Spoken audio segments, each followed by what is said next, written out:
Bonjour à toutes et à tous, ici Ali Djidjali de la société Westcon et aujourd'hui j'ai le plaisir de vous parler de la solution de Checkpoint CloudGuard SaaS. Alors CloudGuard est une solution de sécurisation de messagerie cloud et d'applications SaaS, incluant les plus connus Office 365, SharePoint, OneDrive, Dropbox, mais aussi Teams, Gmail et Salesforce. J'ai commencé par dire que c'est une solution complète. Alors pourquoi? Parce que elle est conçue pour vous protéger des différentes menaces auxquelles vous vous exposez en utilisant une application en SaaS, notamment le phishing, les malwares, les zero-day malware, les exploits, le data leaking et surtout l'usurpation d'identité. Cette puissance est héritée des fonctionnalités que fournit le moteur de Checkpoint Threat Cloud, qui est tout simplement le moteur de traitement de menaces cybersécurité le plus puissant actuellement. Je vous partage ici les résultats du NSS Lab de CloudGuard SaaS. Vous le voyez, les scores sont de 100% partout avec 0% de faux positifs. Selon les tests, il s'agit tout simplement de la solution de protection de messagerie cloud qui a obtenu un score aussi élevé. Allons voir maintenant à quoi ressemble CloudGuard SaaS dans la pratique et dans la vie de tous les jours. Pour tester la solution, il faudra d'abord se connecter sur le portail Infinity, s'authentifier, sélectionner la solution CloudGuard SaaS. Et là, à T0, CloudGuard nous propose les services SaaS avec lesquels je souhaite associer mon CloudGuard SaaS. Pour tester, je vais sélectionner Office 365. Deux modes existent, auto et manuel. Le mode auto ne fonctionnera pas si le MAFA est activé par défaut sur votre compte admin d'Office. Je fournis ensuite les bonnes autorisations pour l'utilisation de ces deux applications Office. Et enfin, je saisis le compte Global Admin pour finaliser l'onboardment. Passons au dashboard. Deux onglets seulement qui correspondent aux deux services principaux de CloudGuard SaaS, Threat Protection et Identity Protection. Identity Protection protège contre le détournement des comptes et les accès non autorisés aux applications SaaS. Threat Protection protège contre le phishing, les logiciels malveillants et les leaks de données dans les applications SaaS. Je commence par vous montrer la vue Threat Protection.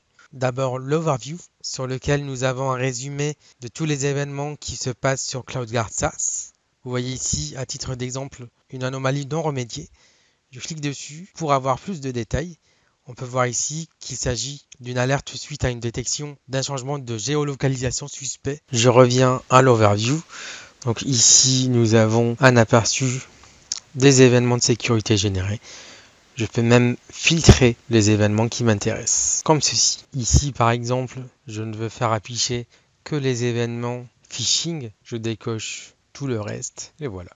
À droite, nous avons une cartographie qui va géolocaliser les différents événements qui sont générés sur CloudGuard SaaS. Enfin, et tout en bas de la page, les applications SaaS protégées, le nombre de users dessus, ainsi que le nombre de fichiers et d'emails traités. Je passe rapidement aux events. Donc dessus, on a tous les événements de sécurité générés. Bien entendu, on peut filtrer l'affichage par application, par type d'événement, etc. Je continue la visite avec l'onglet Policy. Dessus, et comme son nom l'indique, je peux configurer mes différentes règles de sécurité CloudGuard. On peut voir qu'elles sont classées par application SaaS. En cliquant sur la petite flèche, on peut apercevoir le nombre de règles existantes par application, ainsi que leur état. Si vous souhaitez modifier une règle, il faudra d'abord cliquer dessus. On peut modifier l'état de la règle entre l'exécuter ou l'arrêter.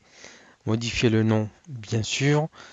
Et puis le mode d'utilisation de la règle. Trois modes existent. Le premier, Detect, qui est la valeur par défaut. Donc si un événement malveillant est détecté, on aura l'event dans CloudGuard SaaS. Et c'est à l'admin de prendre la décision manuellement pour la remédiation. Avec Prevent, les emails et fichiers sont analysés avant la livraison aux utilisateurs. Si bien sûr Threat Extraction est activé, l'utilisateur recevra sa pièce jointe sanitisée. Sinon, il faudra qu'il attende le verdict de l'émulation. Enfin, Detect and Remediate. Avec ce mode, on va être capable de détecter les événements malveillants et initier une action de remédiation rétroactive sur les emails et fichiers déjà reçus par les utilisateurs. On passe maintenant à Scope. Donc ici, vous pouvez sélectionner les utilisateurs et les groupes concernés par la règle. Passons maintenant à l'onglet Analytics, à commencer par le Summary Report sur lequel nous avons un rapport détaillé sur toutes les applications SaaS protégées. Il suffit de défiler le curseur afin de voir le nombre de users, le nombre de fichiers traités, etc. Nous pouvons également avoir ce type de rapport par application en cliquant sur l'application qui nous intéresse. Là, j'ai cliqué sur Office 365. On peut y voir le nombre de fichiers attachés, le nombre de mails traités, le nombre de users, etc. CloudGuard génère également des rapports hebdomadaires que je peux aller consulter en allant sur Periodic Reports. Donc, vous le voyez ici, une table de rapports hebdomadaires qui ont été générés depuis l'activation de la licence CloudGuard SaaS. Les rapports contiennent toutes les informations utiles concernant le nombre d'utilisateurs monitorés, le nombre d'événements de sécurité générés, les tentatives de phishing bloquées, les malwares et ainsi de suite. Je vous invite à présent à passer à l'onglet quarantaine. Donc dessus, comme son nom l'indique, on aura tous les éléments qui concernent la mise en quarantaine des différents éléments. Donc en premier, Quarantine Item, où on va trouver tous les fichiers mis en quarantaine. Sur Restore Request, on peut répondre aux requêtes de restauration de mails et de fichiers des utilisateurs. Sur Thread Extracted Emails, vous pouvez voir les pièces jointes d'origine, donc avant l'extraction. On peut restaurer l'élément en le sélectionnant, en cliquant sur Restore.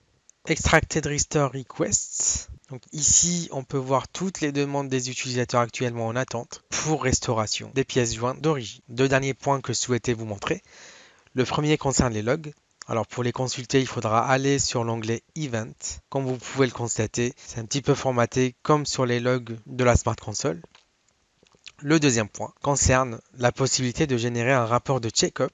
Si par exemple la solution vous intéresse, nous pourrons vous aider à onboarder votre application SaaS avec CloudGuard SaaS et générer ensuite ce type de rapport afin d'avoir une vision précise sur les risques et attaques que vous subissez via votre application en SaaS. J'arrête ma démo à ce niveau.